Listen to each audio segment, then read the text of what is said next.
There we go. We are doing it. This is episode 449. I'm Justin Severson. Yes, at Acme Comedy Company in Minneapolis. No Laugh Track Podcast here with my guest who's been with me multiple times. The last time was in, it was March of 2020. Yeah, March 12th of 2020. It's Jake Johannsen, and we're going to go over some of the things that we discussed in that last podcast before the world shut down. Well, that was the week before. I flew home from that gig. So you're saying we did this show on the 12th, and then I did shows for the weekend here at Acme. Yep. Finished on the 6th, flew home on the 16th. And then my next headlining show after that show on the 15th that I did was last night. This is my return to the headlining stage. I've done comedy. I've done some sets. Yeah. But I haven't done a big set, a headlining set, since the last time I was here. Nearly 2 years. Well, first of all, there was a global pandemic. Say what now? Everybody, I can't really tell how afraid I was supposed to be, but we were all quite afraid for a while. Yeah. And then just as I thought that was going to ease last summer, I thought I'm going to try and book some stuff in the fall, and then my wife got cancer. I saw that. It's bad. I mean, she's going to be fine. Cancer's pretty much bad timing anytime. Yeah, there's not a good kind of cancer. Nobody ever says, like, oh, you got the good kind of cancer. But she did get a kind of cancer that is highly treatable, and she's going to survive. Although it was quite harrowing, a lot of vomiting. She lost a bunch of weight. All her hair fell out. She looked a little like a concentration camp person for a little while, but she's coming back now. Now she looks like a sexy bald lady. She still has her sense of humor, and her head is really soft. I mean, it's not a fashion choice that I would suggest that anyone, ladies, shave your head, but if you do it, your head is really soft, and her head, I love to sit with her and watch TV with her head in my lap, and I just stroke her soft head, and it smells just like a baby. It's awesome. Is he going to say baby? And you said baby. It smells like a baby. Her head smells like a baby. And I'm not saying babies are sexy. That's not what I'm saying. But I'm saying but they smell great. Now, mostly babies smell great. Every baby. The top end. Yeah. The top end. The bottom even smells great after it's been washed. True. So, a lot of when, someone's significant other has cancer and they lose their hair, people often shave their heads and support. But I'm looking at you right now, and it doesn't look like that happens. You know what? I thought about shaving my head in support because I've always been sort of curious what I would look like without hair. But right when she got her stem cell transplant, which is what caused the hair to fall out, they give you this chemo that annihilates you. Wow. I had a corporate gig booked. And so I could show up for a stand-up gig with a shaved head, but to show up for a corporate gig with a shaved head, at first it looks weird, and then you're telling everybody that your wife's got cancer, and then it's really hard to get back to, so let's go out and hit our quota this year. You know what I mean? You quickly become kind of the center of attention, and people's emotions are a little bit thrown off. And so you could be triggering people in the audience. In solidarity with my wife having cancer and not being able to work, I decided that I would not shave my head and keep my job. Fair enough. Have you done that? I'm sure you've done what I've done, where you put your hand and you pull your hair back to try to see just a glimpse of what you would look like bald. I've had really short hair before. I've had hair where it was like a half-inch long or less. I have too now. But I don't think you really get the sense of what you'd look like bald from doing that. I think I would be okay. I think now I'm at the age. Did you ever had a really old dog, and they start getting weird growths and lumps and kind of spots on their skin where it's like there's just one patch that's like as big as a $50 that's sort of dry and flaky, and it's just right. Like, why is that there? I've got a bad feeling that if I shave my head, there's going to be some spots and blotches and maybe some oddly placed Sure. moles. So it's going to look more like some musical gourd instrument than a beautiful shaved head. The saddest globe. The saddest globe. I mean, look, Is that a mountain? I feel like when you're thinking like if it looked like Gorbachev's head, it wouldn't be that bad. When that's where your starting point is, maybe don't shave your head. Gorby. Yeah, I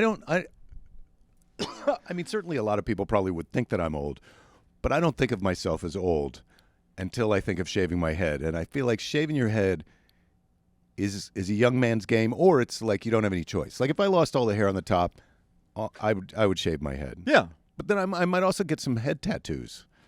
I think. My wife has put some temporary head tattoos on her head, and they look pretty great. What do they look like? Black lightning bolt is what I'm No, picturing. she's got there's a New Zealand. We did this benefit for New Zealand when they had the shootings down there. It was like a love benefit, be nice and support everybody benefit, and they had a little heart loco with some swirls on it. Sure. That was pretty cool, and it was only about as big as $50. So she put a couple of those on either side of her head, like those holes on a football helmet. Except instead of in front of the ears, behind the ears. That's how big they were, these hearts, and it looked pretty good. But if I was going to get a tattoo on my head, I'd get something on the top. So when I bent over, I don't know if it would be a face or like the former, one of those. I don't know what I would get. The outline of where your hair was. No, that's too on the nose. I think I would get somebody's face. I don't know who it would be. If you were going to get another person's face tattooed on your top of your head, who would it be?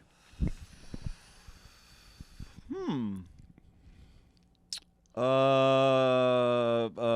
about it would have to be a good conversation starter. Something that would lead into a conversation that I would want to get into, right? Yeah. So not Donald Trump or Joe Rogan. Right. Or My Pillow or something like that. Yeah, that right? guy. I'm a huge fan of Dwayne "The Rock" Johnson, and he doesn't seem to be controversial at all. I mean, either people like him or they don't understand how awesome he is, but nobody hates him. Yeah. So Dwayne "The Rock" Johnson, I think, is a good choice. I'll go with that. Yeah. When Biden said he was going to appoint a black female to the Supreme Court, Yep. my first thought was Beyonce, and I think I like the idea of a Beyonce tattoo on my head. When she's doing that single lady dance, just something from that on top of my head. Mm-hmm. That Put a could ring be on good. it. Yep. Mm-hmm. But Jake, this is the early stage. You only have one head, so you really got to think about what you're going to get tattooed on it. That's true.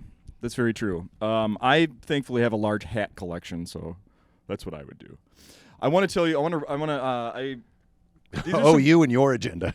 Yeah. Yeah, go. God damn. So Jake, this is some quotes from you from last time. I want to get some perspective on these. Oh boy, I feel like I've already done some good quotes from this time, but all right, let's hear it. Oh, these are quotes because we must have been talking about the idea of the pandemic. Yes, it was like at one point you and I were like, should we even be here? Was one of the questions we were both asking each other because it was like the night before that you and I talked here. It was when a lot of things were being shut down. Oh, like the NBA had canceled. The day games. I flew in, they canceled the NBA. Yeah. The The Minnesota Twins, I remember I brought up, had announced that they were not going to let players sign autographs anymore. They were going to just hand out pre-signed cards. On the Friday night that I was here, on that Friday, I called my manager and I said, I'm supposed to go to Washington State next Friday, and then I'm supposed to go to Cleveland the week after that. Do they want me to come? And my manager said, well, I'll call them and ask. And they both said, we might have limited seating, but we definitely want you to come. And so I actually bought a ticket to go to Cleveland on that Friday. You did. That then on Monday, it was like, hey, we were wrong about that. Everything is shut down. And in fact, in California, they were like, don't leave your house. We were wiping our groceries off. Anyway, so don't I know it? Let's go back. So that's now I feel like I've done a little bit of your job because I just set the table for some of the stupid things that I said last time I was here. No. If we have to ride the whole thing out, this is the perfect place. Well, I've always felt that way about Acme. I mean, and I still feel that way. I stand by that. Like if you're gonna endure some kind of an apocalypse, I don't know if you've been watching Station 11 on HBO Max, but it's based on a book that takes place after a much more serious pandemic where the whole world is shut down, and there's people who are trapped at an airport, which turns out to be a great place to be stranded because there's food and water. They've got solar panels, and nobody's going to the airport, right? In a pandemic, when everybody's locked down and 50% of the population has just died, there's no one sitting in their house and going, it's probably great at the airport right now. We should go out there. Check prices on Spirit. So they are surviving, and they're out there at the airport. Nobody knows they're out there, and it turns out to be a great place. And I think in a similar way, this place is more of a zombie apocalypse where people are trying to get in because it's pretty fortified, especially in this room. Limited entrances. Underground. Stone walls. I mean, if there was maximum zombies outside and they were trying to get in fingernail style, you'd be in here. It's going to be years before they can get in. So that's great. I'd like to think that you said that, though, thinking that this pandemic that was just starting was going to last about, because we all thought it was going to be like, well, by June we'll be back out in public. June? May? Yeah, I flew home. Monday. And then everything shut down, and I thought, 2 months. So what was it? March 16th, April, May. I thought by June, easy. Mm-hmm. We'll be back, living our dreams and having sex with strangers. Tinder's gonna be. They'll just turn it off for a few weeks. Meanwhile, dude, I had a buddy who was going active on Tinder, basically at ASAP. Like he.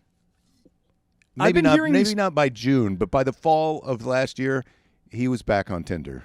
And let me guess, doing better than ever. He was a young guy, and he had a good patter.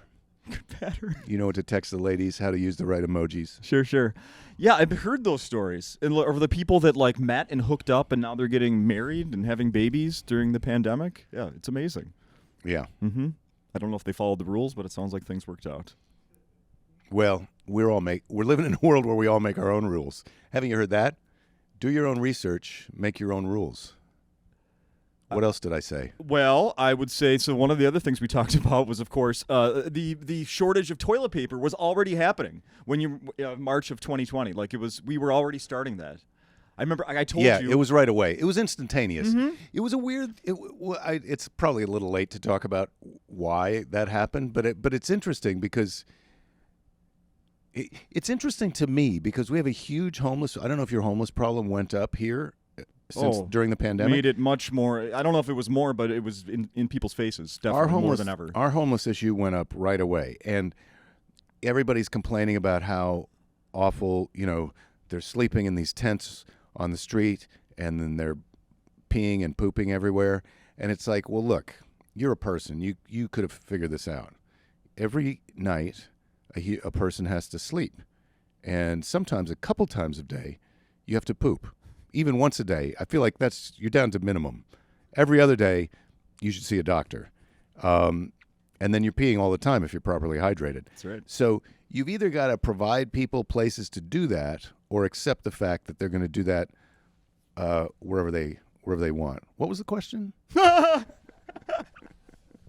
I brought up toilet paper, and here's So your first instinct is we're in a crisis. I have to stay home. That's where I sleep, and that's where I eat. Yeah, and I've got to poop. Mm-hmm. Do I have enough pooping supplies to be in here for a long time? Now I don't know about you, but my personal logistics with toilet paper is pretty solid. Like I would go to Costco and get that that big hay bale size toilet paper thing. Oh yeah, and I was down to about 2/3 of one, and I had just bought a new hay bale because I had a bunch of gigs lined up, as I just described, and I'm in charge of buying the toilet paper.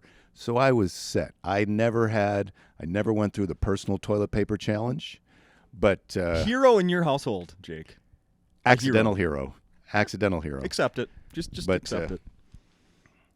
So we were talking about that towards the end of the podcast, and you said, quote, "If you've made it this far in the podcast, I think washing your butt is the least part of your problems."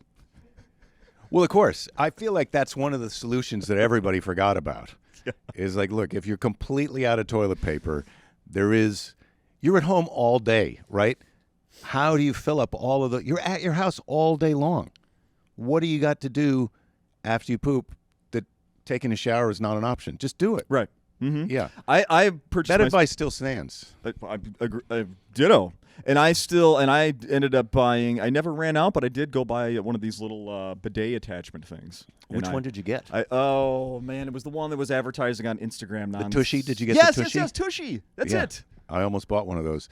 Is I it got good? I got the base model, Jake. That's what I would get. I'd Yeah. get the base model. I Yeah. don't need a heater and a air blower or any of that No, shit. you could even get like bamboo colored knobs and stuff. Just it doesn't need to look good. Just do your job, and it did. Do you still have it hooked up? Well, no, because I moved and have not hooked it up in the new house, but it will be. You moved during a pandemic? Uh-huh. Bold. Well, when you rent a house and the person that owns it sells it, you don't have a choice. And that was it. You had It's to either move out. that or stay there illegally. So you you took the Tushy though, right? You didn't sure just leave did. that. Yeah. They're Uh-huh. only like $40-$50, right? Oh, at least. Maybe. I shouldn't say only. Maybe that's the 60, major. 70, maybe something like that. Yeah, I don't remember, but yeah. But you were happy with the Tushy. You didn't have regrets. You didn't think, I wish I'd have spent the extra money. No, and my wife was very apprehensive. She thought it was like she didn't understand the concept. She's like, "These are disgusting. It's just pushing poop water on you." I'm like, "What? You don't understand the concept. It doesn't make sense." No, it's rinsing the poop off Correct. of your dirty bottom. Yep. Instead of the toilet paper, you're rubbing that in. Yeah. Is everybody with me? Internet? How you feel out there? Pretty good? Have you learned anything, Brandon? He was going to get one. He was going to get a Tushy. They're still Well, I was going to available. get one too. Now that I've heard this, not really raving, but obviously this feels like a 4.5-star review that you're giving the Tushy. We'll be back in 60 seconds after this quick word from Tushy.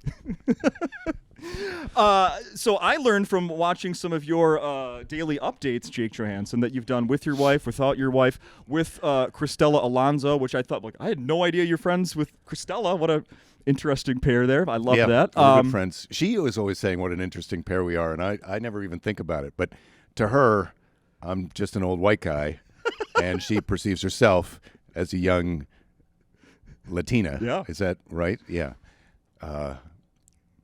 I know you're not supposed to say Latinx, but that Latinx thing. Oh, Latinx, yeah. Latinx. Latin people don't like Latinx. I had to ask a guest one time, what is this? Please explain why there's an they X don't at like the end it. of this. They're Why is it Cristela. an X after an Anyway, N? but Cristela and I were getting together once it was authorized that you could go have lunch outdoors at a restaurant. We would get together and have a cheeseburger, and then she would sometimes stay and do the show. And I started doing the daily briefing from my house early April, so just a couple weeks after the pandemic started. And then I was doing it every weekday. I know. 3 p.m. weekdays, and I only missed a few days until last June when my wife and I went to pick up this camper that we got to start our new lives as outdoorsmen and women, and then she got cancer. And now I've just been doing the daily briefing, Facebook daily briefing, 3 p.m. Tuesdays and Fridays for the most part. Okay. But anyway, what did you see on that show? I heard it mentioned that you have a Flowbee. Oh, I've been cutting my own hair with the Flowbee since probably 1992. And you're using the same model? I bought a new one probably 5-6 years ago, but the same one lasted me a long time. But I take care of my stuff. I buy one Tushy. It's probably going to last me the rest of my life. I'm amazed that you have a Flowbee. You're one of now 2 people I know personally that own one. George Clooney also has come out as a Flowbee aficionado. Have not met him, but yes. But I've been cutting my hair since like 1992 with the Flowbee. I've had less than a dozen professional haircuts since then. Professional, wink, wink. But probably 5 of those have been within the last couple of years because a friend of mine is friends with this guy, a barber, and so I let him cut my hair, and he did a good job. But Did he know about the Flowbee? I told him about it. He didn't really he's a young guy. He didn't really understand it. He was born probably after 1992, and but yeah, the Flow it's a solid solution to I would like to be in control of my haircuts. They're nearly a $300 contraption. No. If you buy because they're so hard to find, Jake. If you go on eBay right now, they're close to $300. You're out of your effing mind, bro. Go on their website. They're all sold out. They're all sold out. Oh, they're sold out of Flowbee. Right. But Yeah. that's the supply chain problem. You'll be able to get one. No. A year ago was the same. I'm telling you. Because that's when I found out that my neighbor was using one, and I brought it up on the podcast and looked then. And They're sold out because of the pandemic? do you think? Yes. Yes. Yeah, but they'll figure it out. They'll get their thing back together. They're great. I mean, I would have been a Flowbee ambassador a lot sooner. I would only tell people that I cut my hair with a Flowbee if they gave me a compliment on my haircut. I love it. Because when you tell people you do that, they think you're a kook. But it's like, no, all the haircuts that you've seen me for all these years, I've done them myself. And I've been able to achieve a variety of hairstyles. Yeah. My previous neighbor that had one, very simple hairstyle. Very simple. So, yeah, and you not so much. So. Well, this one's a little more complicated. Yeah. But it's not, this is basically a two-step haircut. And then you I always thought you were giving me the number of the you always guard have to trim that you around use. the ear. This is a 2 and this is a 4. No, it's different. It's not like the guard on the razor with the guard. That's your shaved haircuts. Those are, I would say, more complicated than I'm Flowbee sure. haircuts. I'm absolutely sure. So another thing that I've caught. Well, actually, I want to talk about a few more things here. So, Okay. doing your show here this week at Acme, you said that the last time you were doing these, hour-long sets was when you were here 2 years ago. I heard you mention this, and I want you to greatest hits on playing cards. Are you actually doing that here? I heard you. Did I mention say that. I was going to do that? Yes. Yeah. So last night I walk out on stage. It was a very intimate crowd for my return to the headliner stage, and it was we had a great time. I mean, and so please come out to the comedy internet. Are you still there after a lot of poop talk? But yeah, so for the last few weeks, because I haven't been able to go out since I flew home from the reunion show here in November. My wife then got a stem cell transplant, so she was immune compromised. So I hadn't been able to do a set since I left here in November until Friday before I left to come back. So I've been listening. I listened to all my sets from last year, all the shorter shows that I'd done. Christella was nice enough to do. I went and featured for her a few times right around LA, so I could just get a half-hour stage time. Nice. So I've listened to all those shows. I have my recordings from when I was here last time because they have cameras up, so I watched those.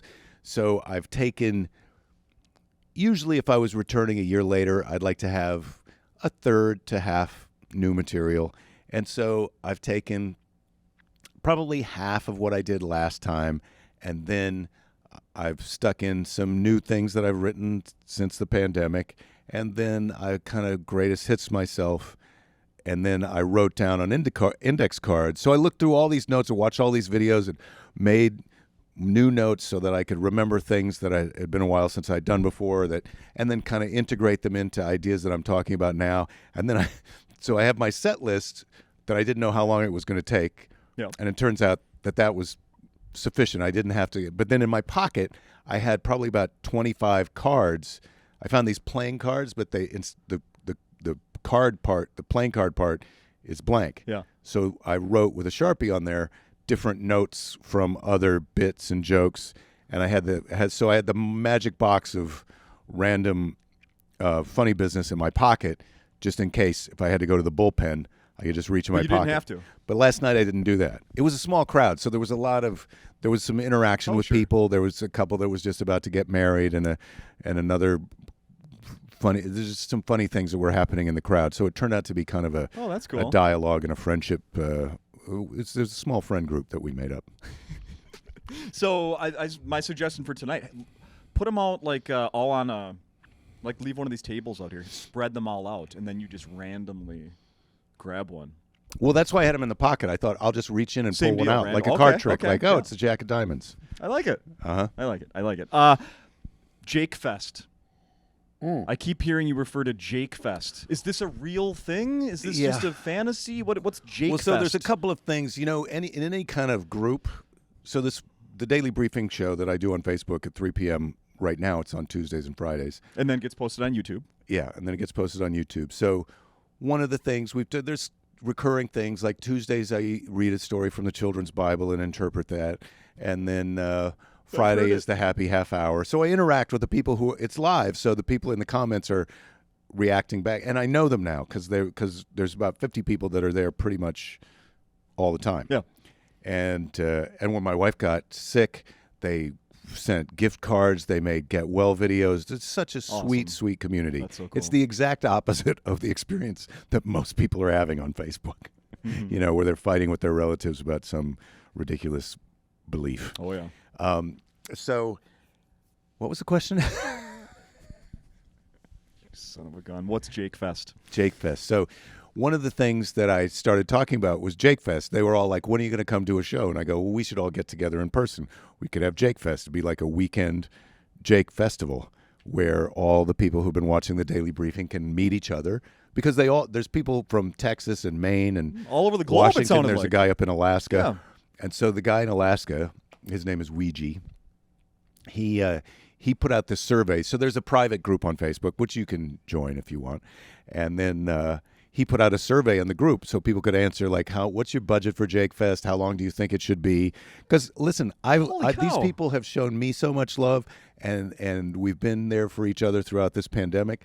Look, I would fly to Texas and spend a weekend with them, even if it was, I'd have to be able to pay for my plane ticket, my hotel, and for my wife to be able to come along. But I would go and hang out. I'd do so it'll be do a comedy show. Probably we'll have a pizza party. Maybe there'll be a karaoke night. I think there'll be some crafts, maybe a knitting demonstration. I don't know. The people people knitting. One of the ladies is a knitter. I know that about her. I also know that you're a big jazz fan. I love jazz. Will you incorporate a little jazz in Jake Fest? Well, I can't play any instruments, but we could definitely have a. One of the things I used to do in college. So I'm open to any of these. We could have trivia day at Jake Fest. We could have. One of the things that I was doing when it was 5 days a week was Motivational Monday, so I can give my life coach motivational Tony Robbins boiled down talk. Sure. Because I've been collecting all these tidbits to keep people going. Mentoring, we can all mentor each other, although it's mostly people who are pretty grown up. But everybody could use a mentor. I mean, absolutely. And, cocktail reception. I mean, we're going to do it all at Jake Fest. But so Ouija's put out the questionnaire. I haven't heard how many people have filled it out, but I get the impression that a lot of people have jobs and they're maybe not financially able to go. Like, I would love to go to Alaska. That's where I'd like to go for Jake Fest, or some other destination. Or for a minute, I suggested, hey, now that Belinda's sick, maybe we just do Jake Fest here in Santa Monica, where I live. Mm-hmm. And people were like, I'm not flying to Santa Monica. So I was like, okay, do you want Jake Fest or not? Because Jake Fest might have to be a traveling road show where I just show up and then do a show in each of these people's backyards, and they get their friends and family to put up tickets and pay for the whole that thing. would work. So Jake Fest, we're still at the planning stages of Jake Fest, but I'm open to any ideas, including right in the comments of this. Absolutely. Throw them in there. Rent a yacht. That's my suggestion. Rent a yacht for a weekend. It's a great idea. I'm not sure. If people can't afford to fly to Santa Monica and stay in a hotel, I don't know if renting a yacht on top of that is going to be expensive? Inside their budget. I don't know. Well, when you say yacht, I assume you mean mega yacht. I'm thinking, like what Tiger Woods. Not like a catamaran. No. But then you can also wind up in a situation where, like, okay, I rented this mega yacht, and I've catered enough shrimp for 200 people, and I get 6 people who fly in for Jake Fest. And then they're all allergic to shellfish. 5 of the 6 get seasick. Yeah, they're allergic to shellfish, and they're prone to seasickness. Yeah, right. Catastrophe. They're going to have hives and vomiting. The good news is we could fire up the Tushy. Darn. Oh, yeah. Hey, I think you do need a sponsor for this. Get that yacht going. Yeah. This year's Jake Fest, sponsored by Butt Washer. Yeah. Uh-huh. Third annual, fourth annual. Get this thing going annually. Yeah. Is there anything else we should be mentioning? I think people obviously need to come to the shows here this weekend. Yeah, they do need to do that. Mm-hmm. They need to do that if they would like to see me come here again.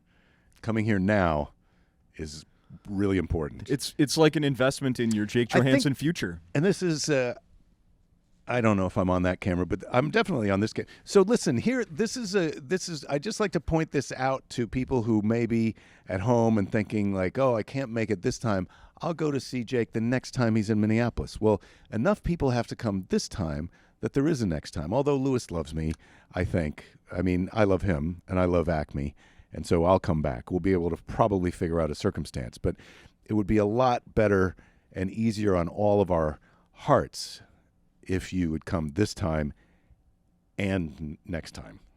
And also bring some friends. At least if you're not coming this time, make sure that twice as many people who live in your house now come to the show.